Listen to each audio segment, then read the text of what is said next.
Angers. Tous les mardis à 19 h sur Radio Campus Montpellier. Actu, festival, concerts, événements montpelliérains. L'émission culturelle du 102.2.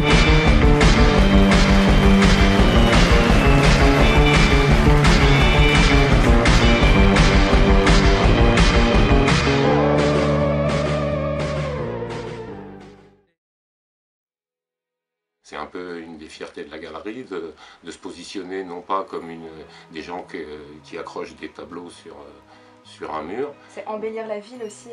Voilà, et on recherche, tu vois, dans notre sélection, des artistes qui ont une vraie personnalité graphique et dont on sent qu'ils ont une histoire, un présent. L'art du graffiti, tu vois, il fait partie c'est une branche de l'art contemporain depuis le début des années 80 environ.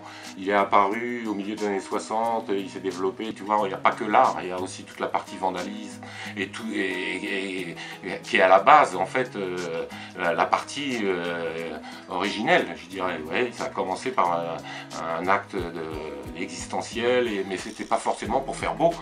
C'était aux États-Unis, et c'est une des différences qu'il y a par rapport à l'Europe, c'est qu'aux États-Unis, ça s'est beaucoup développé, le tag et le graffiti, dans les quartiers pauvres, dans le Bronx, le Queens, Harlem, tous ces quartiers où New York, c'était Manhattan, et c'était le business, et c'était les années folles, et toute cette jeunesse, elle était complètement livrée à elle-même. Ils se sont servis aussi, certains artistes, du graffiti comme un accélérateur, je dirais, comme ils étaient déjà depuis tout petit intéressés par le dessin, et ils ont été à l'adolescence captivés par la bombe et les possibilités. Et il y en a, ils vont penser 100% vandale, d'autres 100% artistes, d'autres un peu les deux. Ouais, tant que, je pense que dans la démarche du graffiti, tant que la personne, elle est honnête envers elle-même, elle est honnête envers la culture, elle aura toujours un bon retour.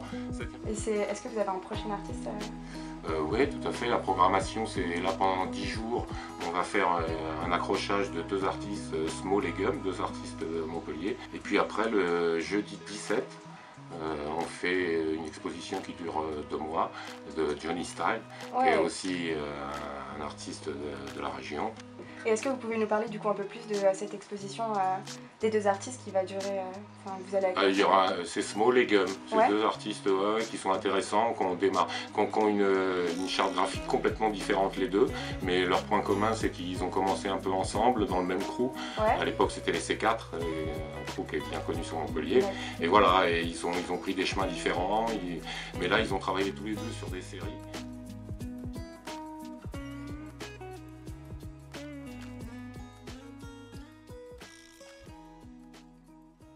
Alors ce soir, nous avons le plaisir d'accueillir parmi nous un artiste de Manchester, installé depuis quelques années à Montpellier, Holly Jenkins, un duo composé de Holly, le chanteur-guitariste, et de John Owens à la guitare. On qualifie leur musique de folk lunaire, mélancolique, progressif et décomplexé. Cet artiste va, je l'espère, littéralement vous transporter. Voici Holly en live et en solo.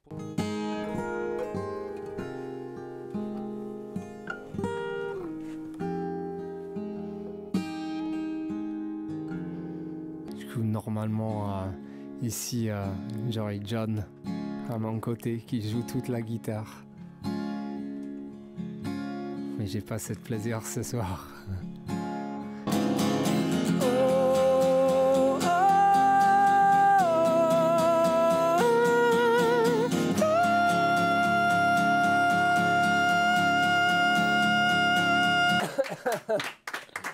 Pardon. Merci. Je sais que tu es auteur-compositeur et on voit que c'est très inspiré, tu vis le moment, tu vis tes textes, ça a l'air très...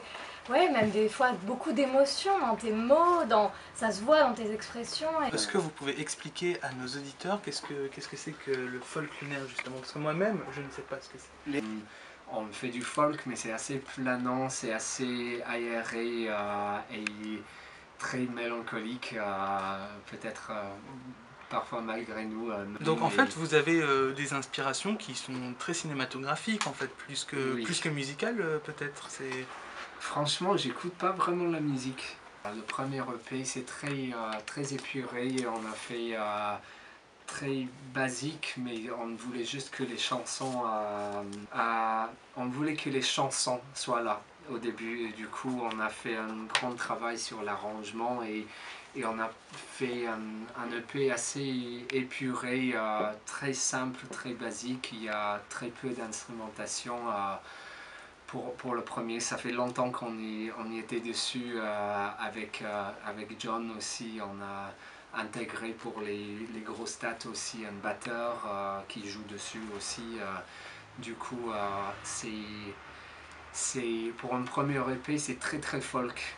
On vous invite à aller voir les clips parce qu'il y a un travail sur les clips qui est assez incroyable. Je trouve qu'il y a vraiment de très belles images, une mise en scène aux petits oignons comme on a l'habitude de dire. Place au festival Dernier Cri avec notre invité Lucas Ruiz. Alors Lucas Ruiz, vous êtes quand même multicasquette puisque j'ai entendu dire que vous êtes programmateur, directeur de la com et vous êtes aussi artiste. Est-ce que vous pouvez nous dire ce que vous n'êtes pas en fait? Ce que je suis pas, je sais pas, je suis très fatigué, ça c'est sûr. Oui. On voulait vraiment jouer entre les deux, c'est-à-dire que notre éthique c'est quand même de faire une programmation qui sort des classiques plutôt mainstream en tête d'affiche. C'est qu'on est sur des artistes qui sont plus ou moins connus, mais on n'a pas de grosses têtes d'affiche sur notre festival jusqu'à présent. On est vraiment dans la découverte musicale, on essaye vraiment de garder ça au maximum, quoi. Vous offrez un réel tremplin quand même à des DJ qui ont peut-être pas encore eu l'occasion des DJ house et techno. Vous faites 2 catégories et en plus vous offrez une possibilité de jouer à I Love Techno Europe. Donc le tremplin c'était comme gain final un tremplin sur I Love Techno, donc faire concourir des finalistes issus de la scène montpelliéraine sur une scène à I Love Techno, c'est ce qui est vraiment super. Et il manquait une structure pour encadrer ça, donc la métropole a fait appel à nous pour le côté structure et l'organisation. Du coup on a fait 2 tremplins avec 2 styles différents, un style house et un style techno.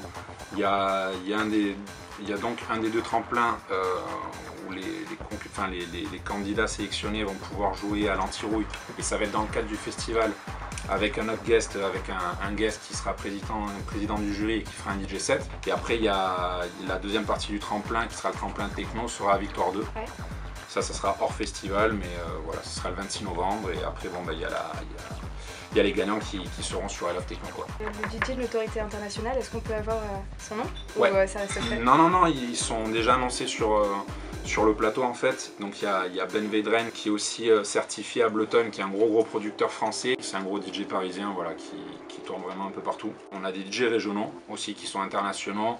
C'est les Cosmic Boys qui seront là pour représenter les jurys techno, voilà. Yes. Et qui joueront à Victoire 2 aussi, ça sera en gratuit. Et ça c'est le 26 novembre. Et déjà bravo pour avoir enfin mis un festival au bout du jour à Montpellier, c'est-à-dire un festival techno.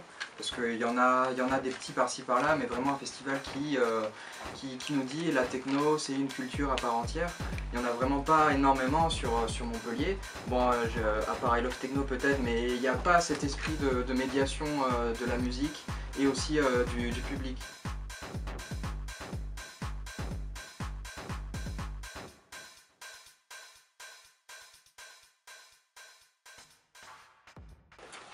Hello à tous, on va faire une petite chronique art maintenant comme d'habitude. Bon là cette fois-ci j'ai été voir l'expo Déluge de Barthélemy Togo donc qui est au Carré Sainte-Anne, donc ce depuis le 22 juin et jusqu'au 6 novembre, alors mes amis dépêchez-vous. Voilà, et d'ailleurs vous avez ces visites guidées tous les samedis à 15 h, blague à part, mais voilà c'est très sympa. D'une difficulté de rentrer dans l'expo, du fait que ce soit glauque, parce qu'on rappelle qu'il y a 35 cercueils dans l'exposition, une angoisse ressentie par ces toiles, par la violence. Dès la 5e heure, on comprend qu'est-ce qu'ils ne veulent pas voir, c'est en fait un bain de sang. Et là, il y a vraiment, en fait, littéralement un bain de sang sur cette œuvre, et on remarque d'ailleurs que le sang provient de quoi? De casques allemands.